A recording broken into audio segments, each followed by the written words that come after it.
ಲಕ್ಷ್ಮಿಯನ್ನೇಕೆ ಮುನಿಯುವೆ ಚಂದ್ರು? ಅವಳೀಗ ನಿನ್ನ ಮನೆ ಅಂಗಳಕ್ಕೆ ಆಗಮಿಸಲಿಚ್ಛಿಸಿದ್ದಾರೆ. ಯಾರು?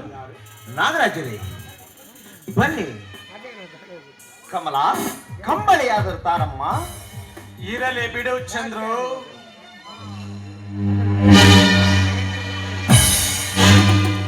ಆ ಬಡವನ ಮನೆಗೆ ಆಗಮಿಸಿದ ಕಾರಣವೇನು ನಾಗರಾಜರೇ? ಅವಶ್ಯವಾಗಿ ತಾವಿಚ್ಛಿಸಿದ ಈ ಮದುವೆಯ ವಿಷಯವನ್ನ ಮಾತನಾಡಲೆಂದೇ ನಾ ಬಂದದ್ದು. ಎಷ್ಟಾದರೂ ಈ ಬೀಗನ ಯೋಗ್ಯತೆ ಇಷ್ಟಾದಿಗಳನ್ನ ಅರಿಯಬೇಕಲ್ಲವೇ? ನಾನು ನಿಮ್ಮ ಬೀಗನೇ, ನಂಬಲೇ ಆಗತ್ತಿಲ್ಲವೇ? ಅಂತೂ ತಾವು ದೊಡ್ಡ ಮನಸ್ಸು ಮಾಡಿ ಒಪ್ಪಿದ್ದೀರಲ್ಲ. ತಿಳಿದವರು ಎಷ್ಟಾದರೂ ದೊಡ್ಡವರು ದೊಡ್ಡ ಮನವಿರುತ್ತದೆ ಎಂದು ನಾನು ನಿನ್ನಿಂದ ಅರಿತೇನಾಗ. ಕಮಲ, ಇಂದು ನಿನ್ನ ಭಾಗ್ಯದ ದಿನವೆಂದು ಉದಯಿಸಿದ್ದಮ್ಮ. ಬಡತನದ ದೋಣಿಯನ್ನು ನಡೆಸುತ್ತಿರುವುದನ್ನು ಶ್ರೀಮಂತರ ಹಡಗನ್ನು ನಡೆಸುತ್ತಿದ್ದಾರೆ ಈ ನಾಗರಾಜ್ ಬಾಬು ಅವರು. ಹಾಗಾದರೆ ತಾವು ವಿಜಯನ ಮದುವೆ ದಿನವೆಂದು ನಿರ್ಧರಿಸಿದರೆ ನಾಗರಾಜರೇ?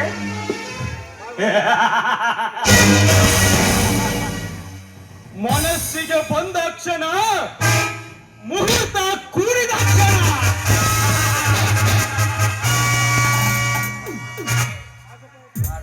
ನಾಗರಾಜರೇ, ಈ ವಿಷಯ ತಿಳಿದಾಗಿನಿಂದ ನನ್ನ ಮನ ಹರ್ಷದ ತವರಾಗಿದೆ. ಈ ಸಮಯದಲ್ಲಿ ಸ್ವಲ್ಪ ಸಿಹಿನಾದರೂ ಕೊಡೋಣ ಅಂದರೆ ಮನೆಯಲ್ಲಿ ಸಕ್ಕರೆ ಇಲ್ಲ, ಕೈಯಲ್ಲಿ ಬಿಳಿಗಾಸು ಇಲ್ಲ. ತೂ ಬಡ ಭಿಕಾರಿಗಳೇ, ಮನೆಯಲ್ಲಿ ಕಾಸಿರೋದಿದ್ದರೂ ಈ ಆಗರ್ಭ ಶ್ರೀಮಂತನ ಆಗರಕ್ಕೆ ಹೊಡೆಯಿಡಲು ಯೋಚಿಸುತ್ತಿದ್ದೀರಾ? ರಾಜ ರಕ್ತ ಹರಿಯುವ ನನ್ನ ತಮ್ಮ ವಿಜಯನಲ್ಲಿ ನೀಚ ರಕ್ತದ ಈ ಹೆಣ್ಣಲ್ಲಿ ಏನು ನಿಮ್ಮ ವರ್ತನೆ ಅರ್ಥವಾಗುತ್ತಿಲ್ಲವೇ? ನಾ ಬಂದದ್ದು ಮದುವೆಯ ವಿಷಯವನ್ನ ಹೇಳಲಿಕ್ಕಲ್ಲ. ಈ ವಿಷಯ ಇಲ್ಲಿಗೆ ಸ್ಥಗಿತಗೊಳಿಸಲು. ನಾಗರಾಜರೇ, ಈ ಮದುವೆ ನಿಮಗೆ ಇಷ್ಟವಿಲ್ಲವೇ?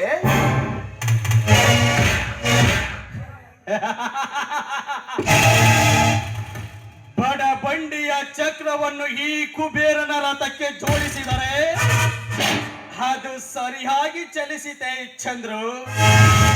ಇಂಥ ಹುಚ್ಚು ಮನದ ಮಂದಿರವನ್ನ ಕಟ್ಟದೆ ನಿನ್ನ ಅಂತಸ್ತಿಗೆ ತಕ್ಕ ಯಾವುದಾದರೂ ಒಬ್ಬ ಭಿಕ್ಷುಕನನ್ನ ಹುಡುಕಿಕೋ.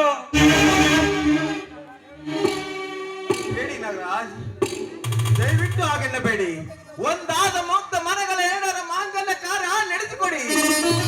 ಇವರಿಗೂ ನಿನ್ನ ಮನೆಯ ಸೇವಕರಾಗಿ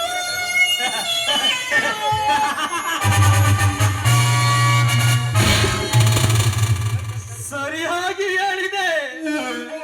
ಮನೆಯ ಸೇವಕನಾಗಲು ತಕ್ಕವನು ನೀನು.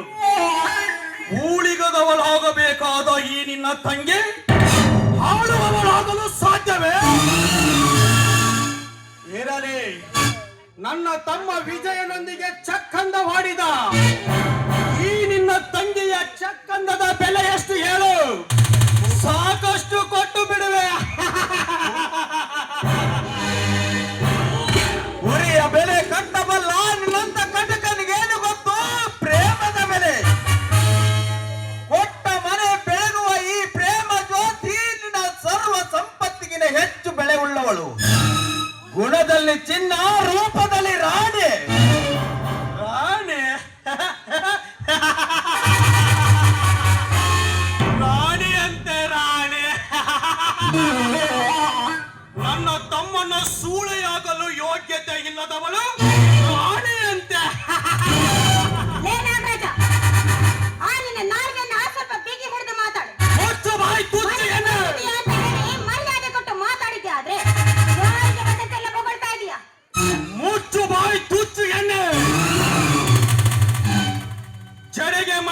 ಮುಡಿಗೆ ಮುಸಿದೆ ತಿಕ್ಕುವ ನಿನಗೆ ಇಷ್ಟು ಸೊಕ್ಕಿರಬೇಕಾದರೆ ನಿನ್ನಂತ ಹದ್ದು ಮೀರಿದ ಎಣ್ಣ ಹತ್ತಿಗೆ ಸ್ಥಾನ ಕೊಡಲು ನನ್ನ ಮನೆಯನ್ನು ಸ್ಮಶಾನವಲ್ಲ, ಸ್ಮಶಾನಕ್ಕೆ ಕಳಿಸಿಕೊಳ್ಳಲು ನನ್ನ ತಂಗಿಯನ್ನು ಜಲವಲ್ಲ.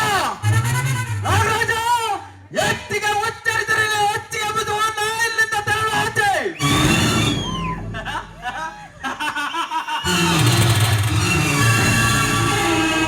ಮನೆಯಲ್ಲಿ ಇಟ್ಟಿಗೂ ಗತಿ ಇಲ್ಲದಿದ್ದರು ರೊಚ್ಚಿಗೇನು ಕಮ್ಮಿಗಿಲ್ಲ.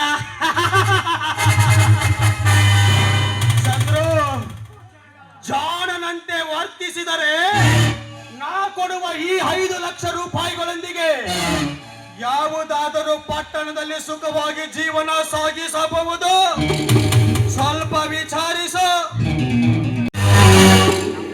ಧೈರ್ಯವಿದ್ದರೆ ನಾನಂತೂ ನನ್ನ ತಂಗಿ ವಿಜಯನೊಂದಿಗೆ ಮಾಡುವುದು ನಿಶ್ಚಿತ. ನೋಡೋಣ ನನ್ನ ತಂಗಿಯ ಪ್ರೀತಿ ಗೆಲ್ಲುತ್ತದೆ ಇಲ್ಲ ನಿನ್ನ ಚುಚ್ಚುಮೆ ಹಣ ಗೆಲ್ಲುತ್ತದೆ ಅಂತ. ಈ ಆಧುನಿಕ ಪ್ರಪಂಚದಲ್ಲಿ ಎಂದಿದ್ದರೂ ನಮ್ಮಂತ ಧನಿಕರದ್ದೇ ಗೆಲುವು ಗೆಲುವು ಗೆಲುವು. ಪ್ರೇಮಕ್ಕೆ ಗೆಲುವು. ಈ ನಾಗರಾಜನೊಂದಿಗೆ ಆಟ ಕಟ್ಟಿದರೆ ಮದುವೆಯ ಮಂಟಪ ಮಸಣ ಬೂದಿ ಆದಿತ್ತು ಎಚ್ಚರ. ಮಗನ ಭೂಮಿಯಲ್ಲಿ ಮರು ಮಂಟಪ ಕಟ್ಟಿ ಅಗ್ನಿ ಸಾಕ್ಷಿಯಾಗಿ ನನ್ನ ತಂಗಿಯನ್ನು ಮದುವೆ ನಡೆಸುತ್ತಿದ್ದರೆ ನಾನು ಚಂದ್ರನೇ ಅಲ್ಲ.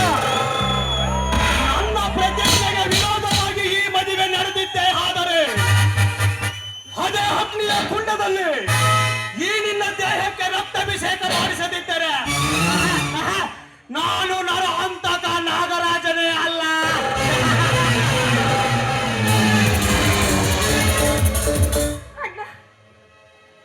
ಹೊಳಕದಿರಿ ಸೋದರಿ, ಕೂಡಿ ಕಾಡುವುದಕ್ಕಿಂತ ಕಾಡಿ ಕೂಡುವುದು ಲೇಸಮ್ಮ. ಬಾರಮ್ಮ, ಹಸಿವಾಗಿದೆ, ಊಟ ಮಾಡೋಣ.